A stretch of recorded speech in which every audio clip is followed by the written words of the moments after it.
Salut! Poutine a-t-il envahi l'Ukraine en réaction aux volontés expansionnistes de l'OTAN? On entend souvent ce petit refrain en ce moment, et Poutine se sert notamment de cet argument pour justifier son invasion de l'Ukraine. Selon lui, l'OTAN se serait élargie jusqu'aux portes de la Russie, l'encerclerait désormais et menacerait donc la sécurité de son pays. Poutine ferait donc la guerre en réaction à cette menace. Alors, l'OTAN encercle-t-elle vraiment et menace-t-elle la Russie? C'est tout l'objet de cette vidéo. Dans son discours du lundi 21 février 2022, prononcé seulement 3 jours avant le début de l'invasion russe en Ukraine, Poutine l'a assuré, l'OTAN représente une menace pour la sécurité de la Russie. C'est aussi l'argument qu'il reprendra ensuite pour tenter de justifier sa guerre en Ukraine, aux côtés d'un premier argument qui a déjà fait l'objet d'une précédente vidéo. Alors concernant l'OTAN, Poutine le dit très clairement. L'expansion de l'OTAN menacerait la sécurité de la Russie.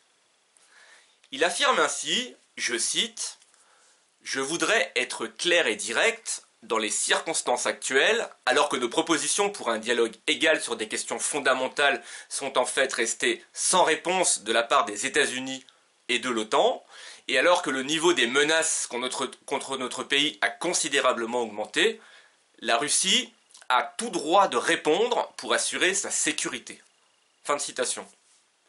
On y est. Tout droit de répondre pour assurer sa sécurité. La guerre était donc une option légitime selon Poutine face à la menace de l'OTAN. Alors régulièrement, il faut savoir, Poutine exige ainsi 3 choses. Un gel de l'élargissement de l'OTAN, le retrait des troupes de l'OTAN des pays d'Europe de l'Est, et pour finir, le rapatriement des armes américaines, qu'elles soient nucléaires ou non, de ces pays. Cet argument de Poutine sur le prétendu encerclement de la Russie par l'OTAN est le moins contesté en Europe. Cette idée circule énormément sur les réseaux sociaux et est même véhiculée par une partie des gauches européennes, y compris françaises. Alors sur les réseaux sociaux, tout d'abord, de nombreux messages affirment ainsi, par exemple, que les États-Unis ont semé les graines de la guerre, ou que la Russie ne fait pas la guerre à l'Ukraine, mais au surarmement à sa frontière. Alors cette explication, selon laquelle la Russie ferait la guerre à l'Ukraine en réaction à l'attitude menaçante de l'OTAN, en réalité apparaît largement insuffisante, comme l'explique bien le média Frustration. Premièrement, cela n'explique pas le choix de réaliser cette invasion maintenant. L'adhésion de l'Ukraine à l'OTAN était en effet loin d'être effectuée. Deuxièmement, cette explication n'explique pas pourquoi la Russie a menti jusqu'à la veille de la guerre, en affirmant qu'il n'y aurait pas d'invasion russe en Ukraine. Et troisièmement, cela n'explique pas non plus pourquoi la Russie justifie avant tout son invasion de l'Ukraine par le supposé massacre que l'armée ukrainienne nazie ferait subir aux russophones de l'Est de l'Ukraine.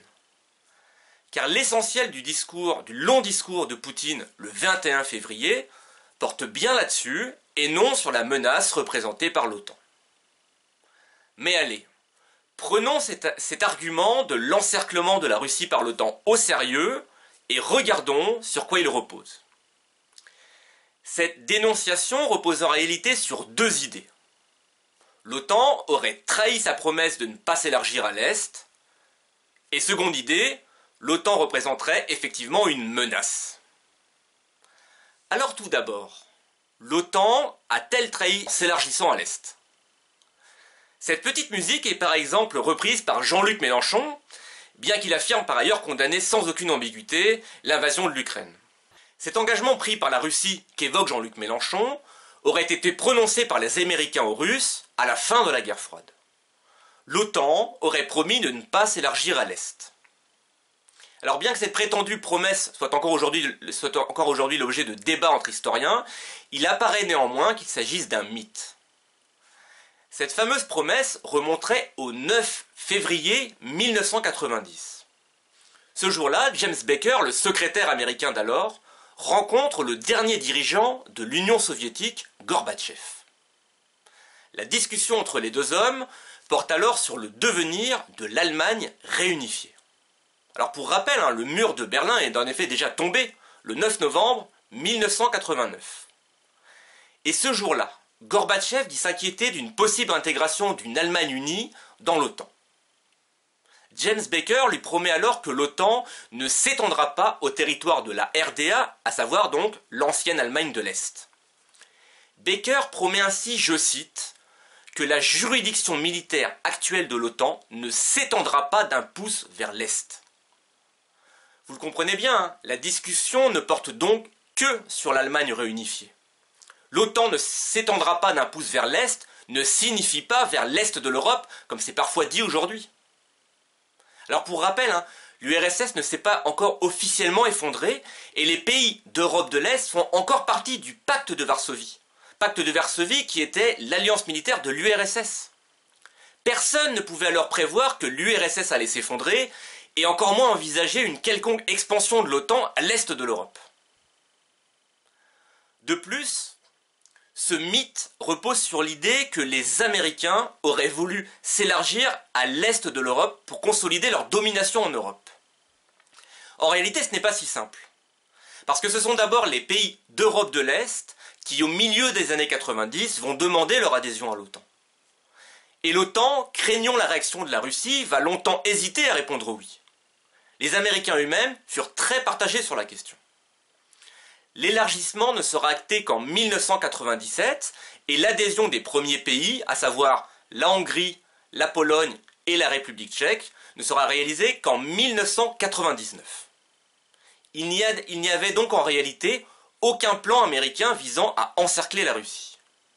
Enfin, cette idée d'une soi-disant promesse américaine faite à la Russie repose en réalité sur un postulat bidon. Depuis la fin de la guerre froide, une opposition se serait malgré tout maintenue entre l'OTAN et la Russie. Mais c'est faux. En réalité, l'élargissement de l'OTAN à l'est de l'Europe n'a pas toujours été vu par la Russie comme représentant une menace militaire. Bien au contraire. À la chute de l'URSS, le 25 décembre 1991, Boris Eltsine devient le premier président de la Fédération de Russie. Et Eltsine formule très rapidement le souhait que la Russie rejoigne l'OTAN, à long terme. En 1994, il déclare, je cite, « La Russie doit être le premier pays à rejoindre l'OTAN. » Fin de citation. Au milieu des années 90, les dirigeants russes appuyaient très clairement une stratégie d'élargissement de l'OTAN. Et en définitive, il faut bien voir que l'échec de l'intégration de la Russie à l'Occident ne provient pas d'une soi-disant promesse non tenue, mais de l'attitude des deux camps. Les Américains et l'OTAN en portent tous deux la responsabilité. Mais je le disais, l'affirmation selon laquelle la Russie encerclerait l'OTAN repose aussi sur une seconde idée. Que la promesse finalement soit vraie ou non, l'OTAN représenterait bien aujourd'hui une menace pour la Russie. Mais là encore, cela ne semble pas si simple. Alors il est évident que l'élargissement potentiel de l'OTAN est aujourd'hui source de tensions, tout comme l'est aussi la présence d'un bouclier antimissile à l'Est inauguré en 2016 en Roumanie. Cependant, il apparaît que l'OTAN n'a jamais envisagé, semble-t-il, d'envahir un pays membre de la communauté des États indépendants, la CEI, qui est une alliance regroupant 9 des 15 anciennes républiques soviétiques, parmi lesquelles la Russie. Alors attention, je ne dis pas que l'OTAN n'a jamais mené de guerre illégitime, bien au contraire, puisqu'elle l'a fait en 1999 en ex-Yougoslavie, mais ce que je dis, c'est que l'OTAN n'a jamais menacé d'envahir militairement un pays membre de l'alliance mise en place par la Russie à la fin de la guerre froide. Ensuite, il faut bien voir que les capacités militaires russes sont très importantes et que la Russie a largement de quoi se défendre. Si on prend simplement l'arme ultime, l'arme nucléaire, la Russie dispose ainsi du premier arsenal mondial. Et de plus, si on prend la carte des bases militaires russes et des bases militaires de l'OTAN en Europe, on peut voir que non, l'OTAN n'encercle pas la Russie. Parce que, qui a le plus de bases militaires en Europe de l'Est? La Russie ou l'OTAN? Quand on voit cette carte, on peut légitimement se poser la question. Et la réponse n'est pas si évidente. Alors pour conclure, prenons là aussi un peu de hauteur. Si l'OTAN ne représente pas une menace imminente vis-à-vis de la Russie, pourquoi Poutine utilise-t-il cet argument pour justifier son invasion de l'Ukraine? Pour le dire autrement, que cache la volonté de Poutine de faire reculer l'OTAN en Europe de l'Est?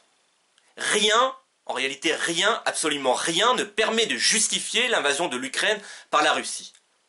Ni une prétendue menace imminente, ni un supposé massacre des populations russophones de l'Est de l'Ukraine. Si la présence de l'OTAN à l'Est de l'Ukraine semble gêner Poutine, c'est essentiellement parce qu'elle menacerait sa propre volonté impérialiste. Poutine veut rétablir la Grande Russie. Les différents peuples slaves constituent selon lui un seul et même peuple qu'il rêve visiblement de réunir à nouveau dans un grand empire. Quitte pour cela à faire la guerre.